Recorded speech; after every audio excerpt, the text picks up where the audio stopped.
So now we are speaking with Antonio Di Biase, who is a director of the film The Pace of Water, amazing observational documentary. And also I'm really stunned that the whole crew is quite young and this is your graduation film. And at the end, when you see it's such a, like a work of a real artist. Yeah. Did you graduate with this film at the end? Yes, yes. Yeah, of course. Yeah, I want to ask you, the film is dedicated to Abruzzo region. Yes. And what are your connections directly with this region? Okay, yes, I come from Abruzzo. I come from Pescara, which is a city on the coast in Abruzzo, middle of Italy, on the Adriatic coast. And yes, in my works, I always come back to the origin, let's say some way. But I was born in a city. I never lived the mountain very much. Then it was a discovery that I made a few years ago. Yes, how did you find the protagonists of the film and how did you choose them? Did you know them from before, or you just did these discoveries during the preparation of shooting? Yes, there are three protagonists and each of one has a different story. The fisherman, I knew him before because once I met another old fisherman who was called Marino, and for the first time after 20 years I was living in Pescara, he showed me some small houses, ruined, destroyed houses surrounded by this big building, and I was very impressed because I never noticed in 20 years living there that there were these houses. And from that discovery, I also made a small reportage with this old fisherman. And in this reportage, then I got to know also Nicola, who is the third protagonist of the film. And he was born there when these small houses was there was not the city around. There was just a small village in the beginning of the 20th century, and he always lived there. So he saw all the changing of the city, let's say. Yeah, of course. He's talking a lot about this. Yeah. Also, the first protagonist, Domenico, he came from the high in the mountains. And as I know, he's doing these transhumans, which shepherds usually do during the summer. And yeah, how did you find him? And also, yeah, that's a quite interesting story. Did you follow the whole path from the city or village where he lives to these up in the mountains, these areas? I discovered him because I read an article on the internet 5-6 years ago that was talking about him, and he was quite not very popular, but he's quite known because he's the last one who still works on the high mountains. He lives in 2,000 meters of altitude, and also this impressed me a lot because 20-30 years ago was the mountain near Pescara, that Maiella mountain, was full of these caves where the shepherd lived. And also now if you go to walk there you meet many empty caves. And it's impressed me the fact that he is the last one. He's 76 years old, and after him probably there will be no one anymore who will live the mountain like him. And so I had to meet him, so I went to visit him, and was a long process because it was not very easy to get his trust. He also had bad experience with other film crew, also television crews. They made some reportage, and but they all went to him, get host, make the shooting, and then went away without coming back again or showed him something. So he had not very good experience with people that wanted to film him. So was I had to go to visit him and to several times until we were able actually to film. And yeah, and also after we shoot the film, I always try when I can to go to visit him, and yeah, he's very special person.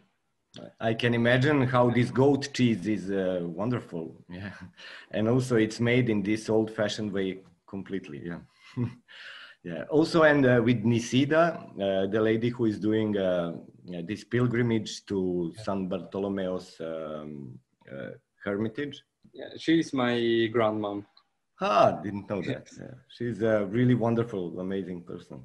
Yes, for this for the episode of her, I would say still documentary, but is the most fiction from the third part, and in the sense that we put her in the condition she actually doesn't live there in the villa. She lives in the city. Mm-hmm. So it was also a matter of putting her in another situation. But at the end, was not acting from her, because the character that she plays is herself, of course. So she's also very religious, and so it's, I will say, it's a hybrid part. Yeah. Also, you choose to shoot with the 16mm, super 16mm camera on Kodak film. And what is really wonderful and amazing is that each shot is very static. You don't move the camera at all. And what was the idea for you? Why you made it in this manner? What did you want to achieve with this? Yeah, yeah. The use of 16mm was fundamental, because it's not only because of the image, how it looks like, but it also about the method of work. It's needs another approach to the subject. We had to be very sure of what we were going to shoot before doing it. Every shot requires a preparation, and yeah. So also was a graduation film, as you said, and was a good chance to try to, because we never tried before, so we wanted really to try to use 16mm in this situation. And yeah, I can say it's a totally different method. The shots are fixed. It's a choice that I also used in my previous film, because for me it's very important to create a connection with the tradition, also pictorial traditions. Before the film schools, I studied 3 years of painting in the academy. So I also used to paint before. So for me, it was very important to try to synthesize a small narration and composing the image very carefully, and to try to, when it's possible, in one shot to put a small narration, let's say, with a small beginning with the end.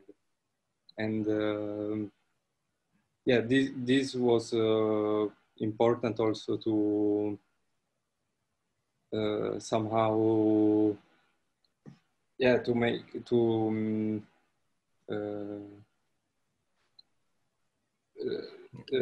yes, don't like to make the character shows himself from what he's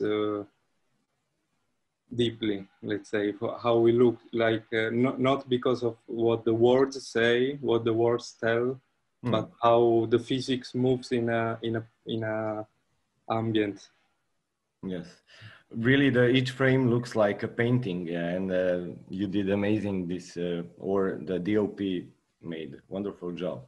Yeah. Also, do you usually use the daylight only, or you also use the different kind of lights? Because I see the light is mostly like natural in the film. Yeah, it's mostly natural for the external part for sure. We try to shoot in sunrise and sunset mostly, but it's not always like this, because also in documentary it's also we had to, how you say, to be ready to shoot everything, let's say, that is important for us. But yes, we try to shoot mostly in these 2 times of the day. Yeah, there is also one interesting line while you are presenting this disappearing world and those people. There is always some kind of technique involved, like a cell phone with the shepherd Domenico, or you have you see the equipment of the fishermen who are using all these scanners or radars for fishing, and with all these digital equipment. At the end, they seem quite lost. Yeah.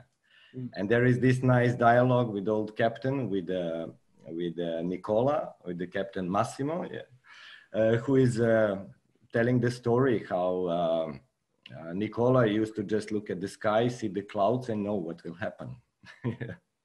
Did you want to make this also this contrast of two worlds, yeah, today and before?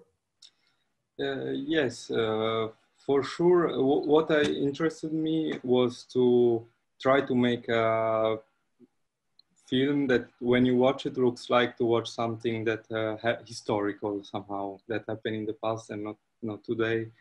But what is interesting for me is that it's not like this. It's exactly everything how it is for these people. So it's a very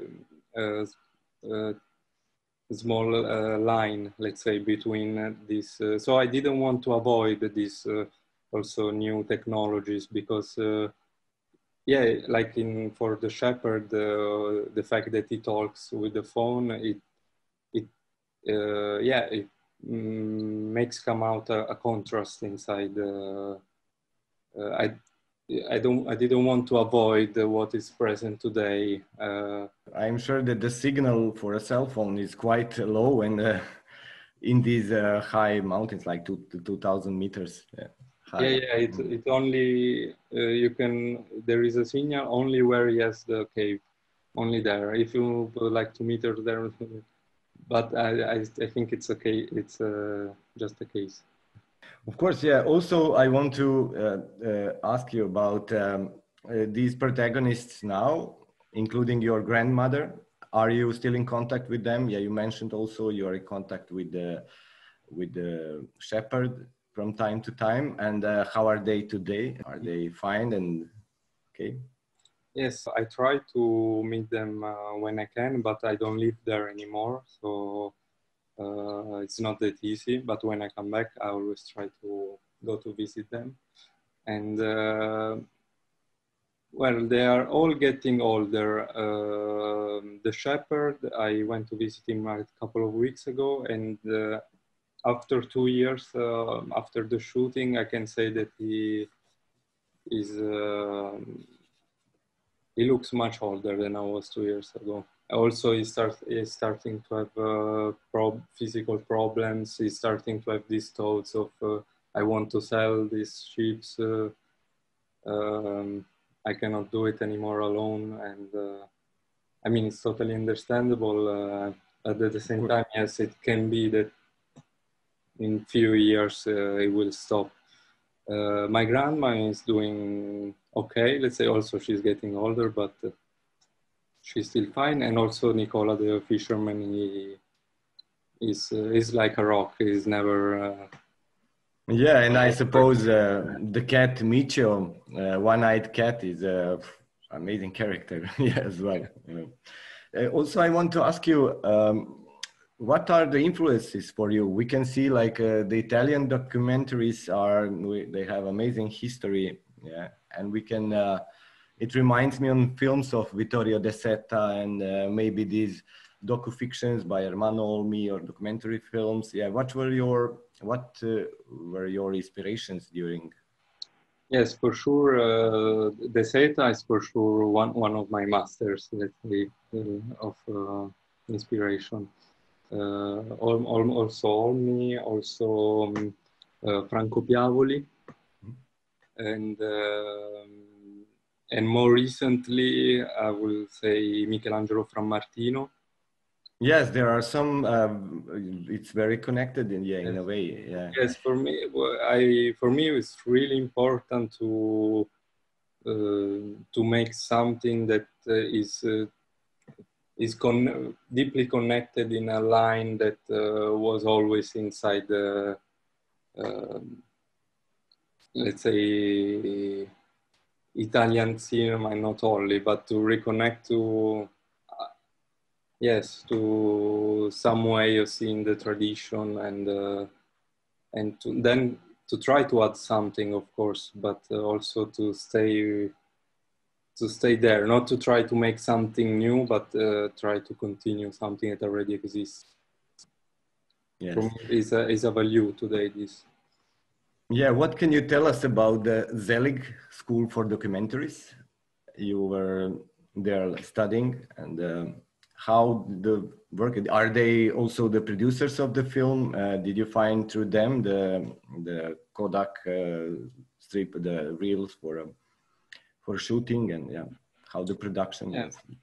Was a very great years at the school for me, especially because I got to know people with I worked with, the director of photography, the editor, but also other friends that I will work hope in the future.